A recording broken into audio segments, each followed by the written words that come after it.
Thank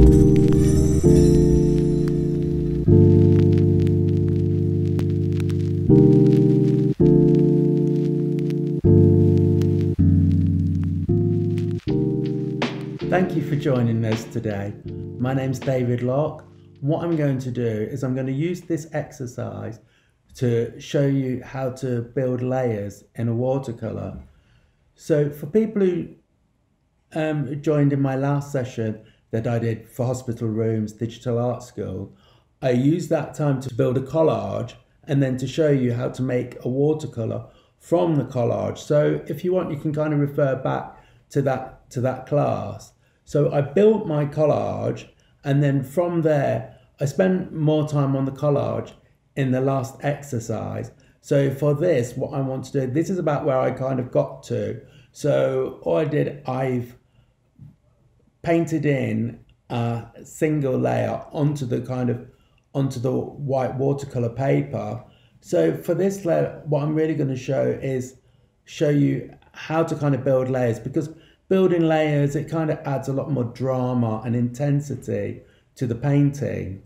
So the paints that I'm going to use, I'm just going to use a yellow, a very primary yellow. So I'm only going to use the one yellow, two reds, cadmium red and rose, which one's more kind of cool, one's red, more warm, and an ultramarine blue and a phthalo blue, which are both kind of, you know, you could say they're warm and cool.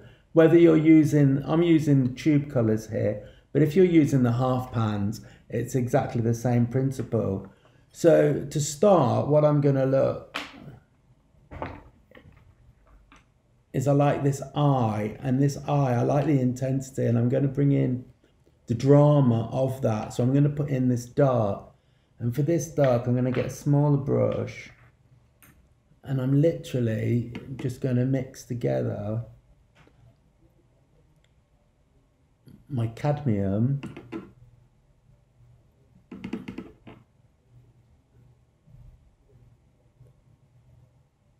and my phthalo blue, mixing them together because they're complementary colours, which means they're oppositional. It will go very dark very quickly. It'll go to black. There you go. Just add a tiny bit more cadmium. And then I'm going to put it in literally just in the dark of the eye. And then if I see that kind of goes off, and it comes around, and it almost leaves the red of the eyes dark. So I've kind of used this from a fashion magazine, which are great because they always have really interesting light sources, which you don't often kind of get in nature, because they obviously use photographic lighting gels and sources, and you know, so you get things which you're not going to kind of necessarily get naturally. So I'm going to kind of leave that, and then what I'm going to do towards the end of this session, I'm going to go back in with my red and add that to that black, and that's kind of called charging, and that will kind of really blend the two together. So I'll leave that for the moment, and then I'm going to kind of build my flesh tone. And for this, to build my flesh tones, I'm just going to use my yellow, and I'm going to do this very warm flesh tone. So I'll probably add a bit of this rose. They're very strong because they're single pigments, but you know, single pigments are very useful if you're using a very limited palette. And limited palettes are useful because, you know, you get an enormous amount of choice. And I'm going to use a bit of ultramarine blue. You get so much choice of paints in an art store that it can be overwhelming. So if you have a limited palette, you can very quickly put your colours to work, and, you know, mixing might not seem so daunting as it often is. So I'm just kind of really looking at the light source, and I'm going to kind of build the depth in the nose So some areas are in the light and some are in the dark. So as you can see, because I've already put in one layer, it quickly, just by adding in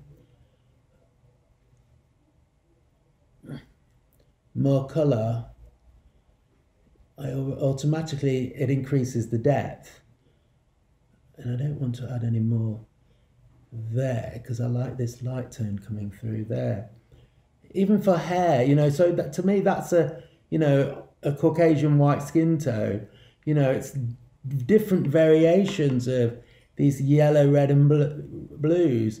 And that's kind of almost to me kind of how nature works. So you can buy a flesh tone if you want, but it's not really kind of going to be very useful because there's so many kind of nuances, the local color, the way that the light affects the color, that you know, you constantly have to kind of moderate that color. And if you're using 3 colors, then you can add a bit more blue and a bit more red and a bit more yellow to kind of counter. So for instance, the hair here, I can add a lot more blue to this orange, and I already get a color which is, it's quite a mid-tone, but you know, for the purposes of adding sort of bits of hair, it's perfect. If I wanted to make the hair darker like that, then I'd probably, instead of using the yellow, I'd probably add an umber, or because an umber color is very is much darker than my earth tones, or perhaps a burnt sienna. If I, for instance, I can show you here. If I use burnt sienna, you know, burnt siennas are earth colours, they're very useful. If I add just the burnt sienna and some ultramarine blue, again, like I did with the cadmium and the phthalo, I can get a colour which is, you know, which is black. And then if I see this black here behind the figure, I can add this black in. I won't cover it all, because then you can see some of the underneath colour coming through. You see, and if it, you know, I can leave bits, I can, and then it comes through, and the way it's coming through there, it's adding a lot more kind of life and energy. So again, I'm going to do that here with this blue, and I'll go back. Oh, it's very, look, that's really almost like a kind of bright blue, like a cobalt. So I'm going to mix together my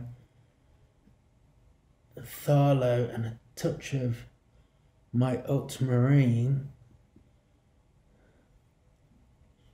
and I'll put that in. And as you can see, it's already getting much more depth.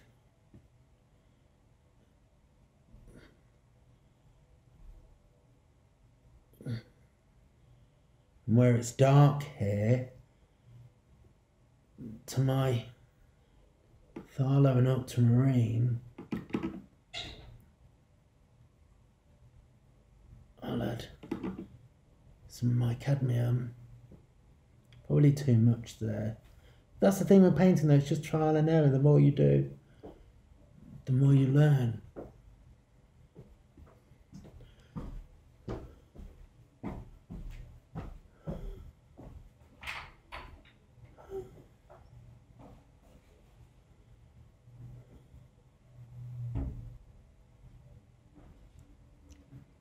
You see, I almost added that too soon, because if I want that to be distinct like that is, if I'd have left it longer, then I could have had this kind of, the blue and the dark being very distinct. But in terms of working shadows and things like that, it's very useful to have this kind of gradient. Now I'm going to look at this yellow here, because there's a lot of drama in that yellow, so, and it's got a lot of orange to it too. So to my yellow, I'm going to put in the yellow.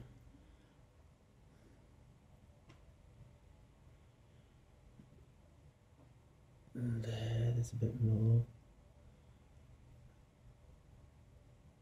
And now I'm going to add some red to the mix.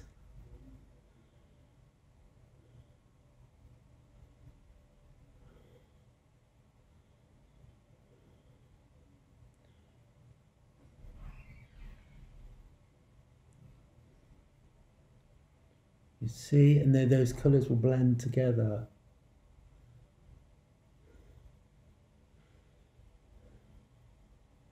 And it's literally how to build it up. And that yellow goes into the dark, the whites of those eyes. And then I can use my same yellow to think, where else can I use it? And here. And again here, and I'm going to add some more orange to that to make it more interesting, so it's not all the same.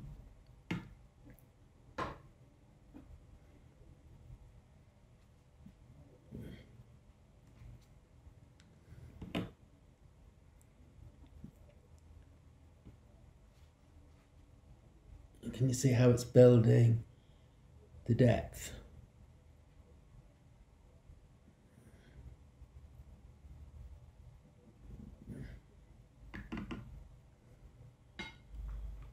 Now I'll go in to that colour I made before. It's probably dry now, but let me go in.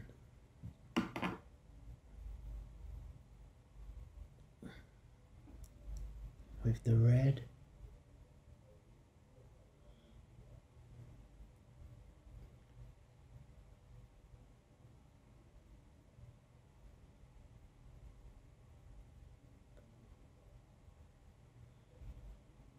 I probably left it too long for the red and the dark to amalgamate, but you get the idea. But that is really kind of how to do it. And I'm going to finally add some more darks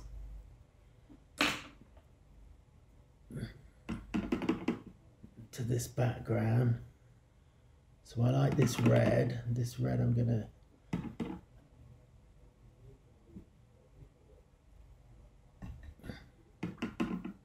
add some ultramarine blue, and then that will get this kind of very maroonish colour, which, as you can see, then if I add a bit more blue, it would change it. You see? So where it's red there, then you add a bit more. You can change its degrees.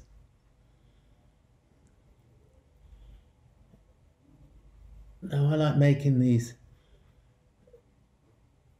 fragmented portraits because I just call them misfits, because, you know, and essentially we're all misfits in that way. And I suppose my work, you know, I'm interested in contemporary masculinities, as you can see from the pictures behind me and these words. And in that way, I'm just interested in, we're all very different people, and we're very full of, you know, complexities, and that kind of just very much interests me, that we're, you know, we have strengths, and, you know, we have doubts or insecurities or vulnerabilities. And so the work really is a way of kind of trying to express all those kind of different kind of elements which kind of make up contemporary masculinities, I suppose. So I think that's, I'm actually really satisfied with where that is. I'll just show you. I'll go in and look quickly and think, where can I add darks? So I'm going back into the hair now and add some dark there. There.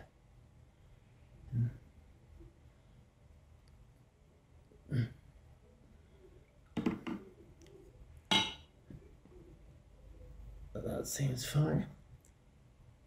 I'll just very finally, I'm running out of space here, but even if you're running out of space on your palette, just get some kitchen roll, obviously, and just remove it, because I've finished this session now. I'm quite satisfied with where this is at. I could continue it and bring out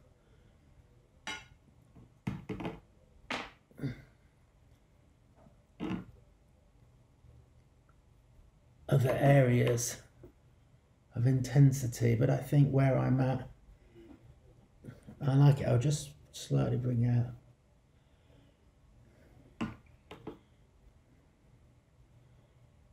the lips a bit, because they're getting a bit lost. So as you can see, so I put in a dark in between, and then I've gone in.